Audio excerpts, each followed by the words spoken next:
गोरखनाथ मठ में हमले के मामले में Prashant Kumar ADG law and order की प्रेस कॉन्फ्रेंस चल रही है। द्वारा अलग से बताया जाएगा, लेकिन जो दस्तावेज हम लोगों को अभी तक प्राप्त हुए हैं वो काफ़ी ही सनसनीखेज हैं और विवेचना के बाद से बिना विवेचना के गुणवत्ता को इफेक्ट किए हुए जो चीज़ें आपके साथ शेयर करनी होंगी हम तत्समय बताएंगे।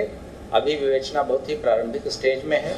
मुकदमा गोरखनाथ थाने में 60/22 दर्ज किया जा चुका है जो कि घटना से संबंधित है, तथा एक अन्य मुकदमा 61/22 जो कि उसके पास से जो धारदार हथियार मिला है उससे संबंधित है, दर्ज किए गए हैं और आगे की विवेचना अभी स्थानीय पुलिस के द्वारा की जा रही है।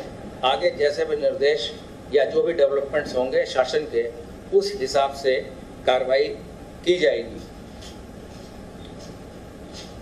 जैसा कि मैंने बताया, अभी शासन के द्वारा सभी महत्वपूर्ण संस्थानों और वाइटल इंस्टॉलेशन जिसको हम कह सकते हैं, उनकी सुरक्षा योजना पुनरीक्षित की गई है और उसके तहत ही वहाँ अधिक पद भी स्वीकृत किए गए हैं। जो आज के थ्रेट परसेप्शन है उसके साथ समय समय पे इन योजनाओं का, सुरक्षा योजनाओं की समीक्षा शासन स्तर पे तथा स्थानीय स्तर पे अगर कोई नए डेवलपमेंट होते हैं तो उसके हिसाब से की जाती है और अंत में शासन के द्वारा उसे स्वीकृत किया जाता है। उसके तहत ही गोरखनाथ मंदिर, अयोध्या जी, वाराणसी और मथुरा और इसके साथ साथ जो अन्य महत्वपूर्ण बिल्डिंग और संस्थाएं हैं उनकी सुरक्षा एक सुरक्षा योजना के तहत की गई थी, जिसके तहत ही वहां तैनात बहादुर पुलिसकर्मियों ने इस पूरे घटना को विफल कर दिया और कोई बड़ी घटना नहीं होने दी। अगर ये व्यक्ति अंदर प्रवेश कर जाता तो जहां आम व्यक्ति दर्शनार्थी वगैरह हैं उनको बहुत ही ज़्यादा क्षति पहुंच सकती थी और स्थिति बेकाबू भी हो सकती थी। तो मौके पर मौजूद अधिकारियों ने बहुत ही संयम का परिचय देते हुए उसको गिरफ्तार किया है। वो व्यक्ति आज न्यायिक हिरासत में जाएगा। उसका प्रॉपर जो उसको चोट लगी है उसका इलाज भी कराया जा रहा है तथा हमारे जो साथी जिन्हें चोट लगी थी उनको भी बीआरडी मेडिकल कॉलेज में एडमिट कराया गया है। धन्यवाद। मैं ये बताना चाहूँगा कि इस पूरे घटना की विवेचना यूपी एटीएस को दी गई है और यूपी एटीएस अब इसकी विवेचना टेक ओवर कर रही है। साथ ही साथ माननीय मुख्यमंत्री जी ने यह भी आदेश दिया है कि हमारी जो दोनों एजेंसीज है, यूपी एटीएस और यूपी एसटीएफ, ये जो है घटना के अनावरण हेतु संयुक्त रूप से कार्य करेंगे। माननीय मुख्यमंत्री जी ने जो 3 लोगों ने जो हमारे 2 पुलिस कांस्टेबल्स, 2 पीएसी कांस्टेबल्स और जो पुलिस के कांस्टेबल्स ने इस घटना को विफल किया और खुद जो है जाबाज रूप से बहादुरी से काम किया है, Shri Gopal Gaur constable PSC, Shri Anil Paswan constable PSC और श्री अनुराग राजपूत कांस्टेबल नागरिक पुलिस, इन सब लोगों ने जो बहादुरी का काम किया है, तो इसमें मुख्यमंत्री जी ने इनको 5 लाख रुपया जो है नगद घोषित किया है और वो इनाम शासन की ओर से इनको बहुत जल्दी ही दिया जाएगा। साथ ही साथ मुख्यमंत्री जी ने ये आदेश दिए हैं, जैसा अभी एडीजी एलओ साहब ने बताया कि इसके लैपटॉप, मोबाइल पर जो भी डिटेल्स हैं, जिन लोगों से ये जुड़ा हुआ रहा है, इनकी सबकी बहुत गंभीरता से जांच करें और जरूरत पड़े तो प्रदेश के बाहर भी जहां भी इसके जो है ट्रैक होगा उसको जो है हम लोग अनावृत करेंगे और प्रभावी कार्रवाई इस पर सुनिश्चित करेंगे।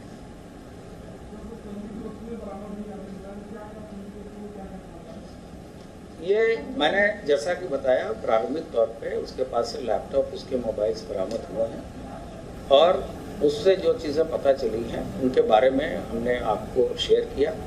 साथ साथ हमने बताया कि जो विवेचना को प्रभावित न करे ऐसी सूचनाएं हम अभी भी दे रहे हैं और आगे भी जो जो चीज़ें डेवलपमेंट्स होगी इसमें बताएंगे। हम इसमें सभी एजेंसियों की भी मदद लेंगे तथा ये भी सुनिश्चित करेंगे कि इस व्यक्ति के द्वारा कहाँ कहाँ ट्रैवल किया गया है और ये व्यक्ति किसके साथ संपर्क में था, ये किसी विदेशी कंट्री में तो नहीं गया या कहीं से ये बड़े षड्यंत्र का हिस्सा तो नहीं है। इन आदि आदि बिंदुओं पे विवेचना जो एटीएस के द्वारा की जाएगी, लेकिन अभी से इस बारे में कुछ भी कंफर्म तरीके से बता देना उचित नहीं है। जब तत्समय जब चीज़ें इस तरह से आएंगी हम लोग आपके साथ अवश्य शेयर करेंगे।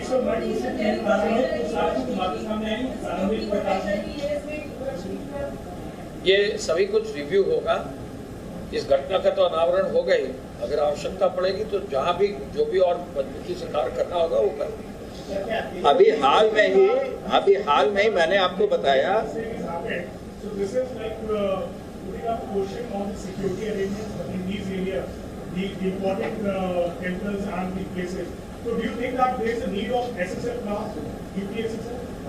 देखिए, हमारे पुलिस के कांस्टेबल्स ने ही उसको जो है विफल किया है और बिल्कुल आउटर पेरीमीटर पर ही उसको विफल कर दिया है, तो प्रभावी और मजबूत कार्रवाई कर दी गई है।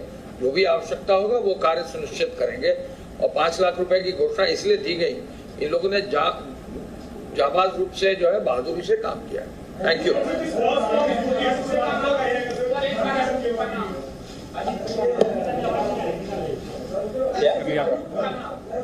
अभियुक्त का नाम है। गोरखनाथ मंदिर में हमले के मामले में यूपी सरकार की ओर से प्रेस कॉन्फ्रेंस की गई। इस मामले में आतंकी कनेक्शन की भी जांच की जा रही है, जिस तरह से उस शख्स ने हथियारों से कल हमला किया था। पुत्र मुनीर अहमद अब्बासी, ये रहने वाला सिविल लाइन गोरखपुर का है।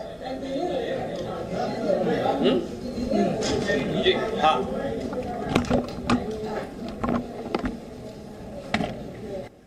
हमला करने वाले युवक को गिरफ्तार कर लिया गया है। अब पूछताछ की जा रही है और जांच की जा रही है कि क्या किसी आतंकी मकसद से उसने इस हमले को अंजाम दिया। गोरखपुर का ही रहने वाला शख्स है। पुलिस ने अभी यह जानकारी दी है। इस हमले में जो 2 पीएसी जवान घायल हुए हैं उनके लिए इनाम का भी ऐलान किया गया है। तस्वीरों में देखा जा सकता है किस तरह से धारदार हथियार लेकर इस शख्स ने कल गोरखनाथ मंदिर पर हमला किया था। व्यक्ति के पास से जो चीजें बरामद हुई हैं वो उन चीजों को देख के लगता है कि एक गंभीर बड़ी साजिश की तैयारी थी। Presenting B News app available on Google Play and App Store. Download it now.